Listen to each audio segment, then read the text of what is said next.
এই জোটের মধ্যে দুটি দল যেরকম আসন চাইছে, যে যতগুলো আসন চাইছে, সেই আসন চাওয়া নিয়ে অসন্তোষ সৃষ্টি হয়েছে এবং দেখা যাচ্ছে যে আসলে ইসলামপন্থী রাজনীতি যে পোক্ত করার জন্য এক বাক্সের রাজনীতি, যে একটা নীতি ছিল এক বাক্সের নীতি, সেই নীতিকে মাথায় রেখে এখন দুটি জোট সরে যাওয়ার একটা শঙ্কা তৈরি হয়েছে। আসলে কি জোট ভাঙতে যাচ্ছে কিনা?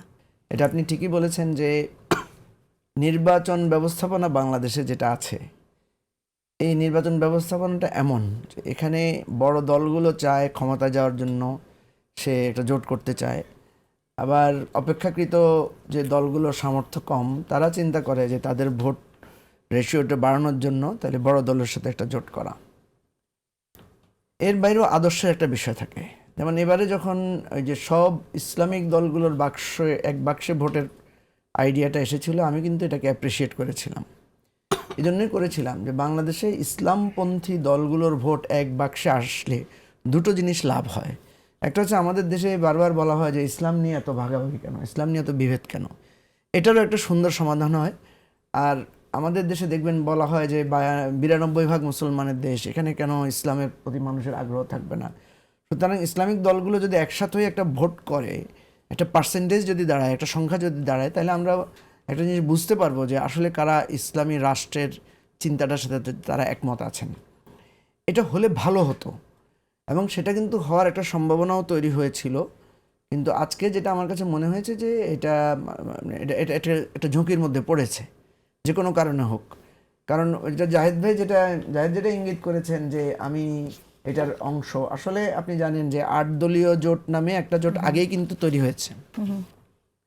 সেটা কি জোট না একটা নির্বাচনী সমঝোতা, এটা একটু অস্পষ্টতা আছে। আমরা পরে আমরা বলতে অ্যাকচুয়ালি আমরা দুটো দল যুক্ত হয়েছিলাম, যুক্ত হওয়ার আলোচনা শুরু করেছিলাম, এবি পার্টি এবং এনসিপি এবং এবি পার্টি এবং রাষ্ট্র সংস্কার আন্দোলন মিলে আমাদের একটা জোট ছিল। আপনারা জানেন যে আমরা গণতান্ত্রিক সংস্কার জোট নামে একটা জোট করেছিলাম এবং সেই জোটটা নিয়ে আমরা চেয়েছিলাম যে একটা মধ্যবর্তী জোট আকারে দাঁড়াতে। সেখানে আমরা নাগরিক ঐক্য, গণসংহতি আন্দোলন, তারপরে রাষ্ট্র সংস্কার আন্দোলন সহ আমরা অন্যান্য দলগুলোকে আমরা একসাথ করে চেয়েছিলাম যে আমরা মধ্যবর্তী একটা জায়গায় থাকি। একদিকে বিএনপি, একদিকে জামাতের নেতৃত্বে একটা ইসলামিক জোট, মাঝখানে আমরা থাকব। কিন্তু দুর্ভাগ্যজনকভাবে নানা দুর্ঘটনার পরে দেখা গেল যে আমরা এই মাঝখানে থাকতে আমরা পারলাম না। কেন পারলাম না সেটাও বলি, কারণ কালকে আমি একটা অনুষ্ঠানে পাবলিকলি অ্যাপোলজিও চেয়েছি যে কেন আমরা পারলাম না এই জন্য যে আমাদের এই জোটটা যখন আমরা গঠন করলাম, তখন আমরা দুই পক্ষ থেকে ব্যাপক বুলিংয়ের শিকার হলাম, তুচ্ছ-তাচ্ছিল্যের শিকার হলাম এবং কয়েকটা ঘটনা ঘটলো বিভিন্ন জায়গায়। এনসিপির নেতারাও বিভিন্ন জায়গায় হেনস্থার শিকার হয়েছেন। আমাদের ব্যারিস্টার ফুয়াদ বরিশালে হেনস্থার শিকার হয়েছেন। এরপরে ওসমান হাদির হত্যাকাণ্ডের মতো একটা ঘটনা ঘটলো, যে ঘটনাটা আমাদের কাছে মনে হয়েছে যে বাংলাদেশে আপনি যদি কোনো একটা পাওয়ারফুল বলয়ের সাথে না থাকেন, মাঝখানে থাকলে আপনি দুই দলের দ্বারাই আপনি এক ধরনের নিগ্রহের শিকার হবেন, তখন আপনাকে কেউ আর সাহায্য করতে আসবে না। তো এগুলো নিয়ে আমরা আমাদের মধ্যে প্রচুর ডিবেট করেছি। ডিবেট করার পরে আমরা দুই পাওয়ারফুল বলয়ের সাথে আমরা কিন্তু এক ধরনের আলোচনা করেছি। বিএনপির সাথেও আলোচনা করেছি, জামাতের সাথেও আলাদা করে আলোচনা হয়েছে। সেখানে আমাদের কাছে মনে হয়েছে যে বিএনপি কিছুটা মারাত্মকভাবে ভারাক্রান্ত হয়ে গেছে, তার আর স্পেস নাই। বা বিএনপিও আমাদের যেহেতু আগে থেকে জুলাই সনদ ইস্যু নিয়ে বিএনপি যেহেতু নোট অফ ডিসেন্ট দিয়েছিল, ওই ঐকমত্য কমিশনে আমরা দেখেছি, আমাদের কাছে মনে হয়েছে যে বিএনপি সংস্কারের ব্যাপারে কনফিউজ।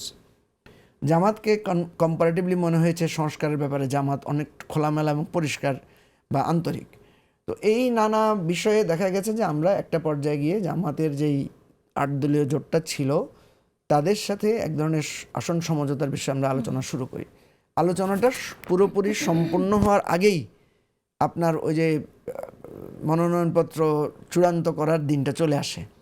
ফলে এখানে এক ধরনের অবিন্যস্ত অবস্থা ছিল, যে কোথাও দেখা যাচ্ছে প্রত্যাহার করা হয়েছে, কোথাও একই ধরনের প্রার্থী দেওয়া হয়েছে। কেমন হলো আসন সমঝোতার জন্যই যদি জোটটা হয়, আপনি বলছেন জোটটা আসলে কি আসন সমঝোতা কিনা? 8 দলীয় যে জোটটা প্রথমে ছিল ইসলামিক দলগুলো, সেটা কিন্তু শুধু আসন সমঝোতার জোট ছিল না, সেটা কিন্তু একটা আদর্শের একটা জোট ছিল বলে আমার কাছে মনে হয়েছে। সেটাই রাইট। তো এখন তাই যদি হয়, তাহলে এই যে আসন নিয়ে শেষ পর্যন্ত বিভেদ হয়ে যাওয়া, বের হয়ে যাওয়া, আগেই সেই আন্ডারস্ট্যান্ডিংগুলো না থাকা, এটা তো পুতুল খেলা না, মানে এত হ্যাঁ, এরকম হলো কেন? এটা সমালোচনা আপনি করতেই পারেন, কারণ আমরা যতটুকু জেনেছি যে এটা সবকিছু অলমোস্ট মোটামুটি ওনারা একটা ফরম্যাটে চলে এসেছেন এবং একটা উদার জায়গা থেকেই চিন্তাটা ওনারা করেছেন। এবং দেখেন এখানে যেটা হয় যে যখন একটা তো হচ্ছে মানে এটাকে কি বলবো আমি, একটা হচ্ছে যে বস্তুবাদী চিন্তা। ধরেন আমি আসন, ভাই আপনি আমাকে কত আসন দিবেন, আমি আপনাকে কত আসন দিব, এটা একটা খোলামেলা কথা। আর একটা হচ্ছে আদর্শিক জায়গা। আদর্শিক জায়গা থেকে আমি আপনাকে স্যাক্রিফাইস করব, আপনি আমার সাথে স্যাক্রিফাইস করবেন, বা আপনি আমার থেকে কি বেনিফিট পাবেন, আমি আপনার থেকে কি বেনিফিট পাবো। যেমন ধরেন আমরা যখন মাঝখানের জোটটা দাঁড়াতে চেয়েছিলাম, আমরা প্রায় 200 আসনে প্রার্থী ঠিক করেছিলাম এনসিপি এবং এবি পার্টি মিলে। তা আমরা যদি 200 আসনে সিরিয়াসলি ইলেকশন করতাম, তাহলে অনেকের ধারণা কোনো কোনো আসনে বিএনপি আমাদের ভোটের অংশীদারিত্বের কারণে সেখানে হয়তো জামাত জোট জিতে যেতে পারতো।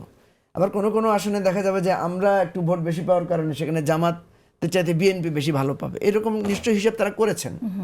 তো হিসাবের কারণেই কিন্তু এনসিপি এবং এবি পার্টির যে জোটটা ছিল সেই জোটটার সাথে জামাত আলোচনায় বসেছে এবং এক ধরনের আসন সমঝোতার আলোচনাটা শুরু করেছিল।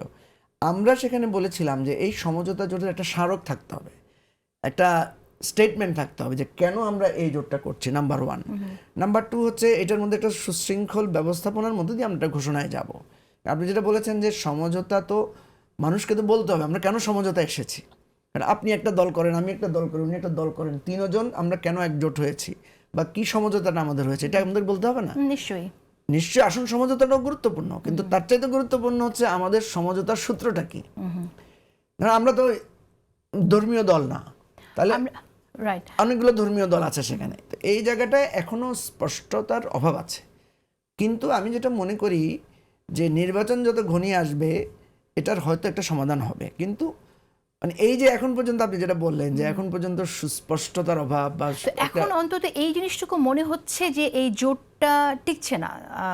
মনে হচ্ছে যে ইসলামী আন্দোলন বা খেলাফত মজলিস তারা বের হয়ে যাবে এই জোট থেকে। এটা কি আপনি এগ্রি করেন কিনা? আপনার তাই মনে হয় কিনা? আমার এরকম একটা আশঙ্কা তৈরি হয়েছে, নানা পরিস্থিতির কারণে। যদি এটা সত্য হয়, যদি এটা ধরেন কোনো না কোনোভাবে একটা দল বা দুটো দল যদি এখানে না থাকে, তাহলে দুটো সমস্যা তৈরি হতে পারে। একটা হতে পারে যে আদর্শিক জায়গাটা একটা প্রশ্ন তৈরি হবে, এবং সেই জন্য আমি বলছি যে একটা উদারতা দিয়ে সবাইকে একসাথে রাখার চেষ্টা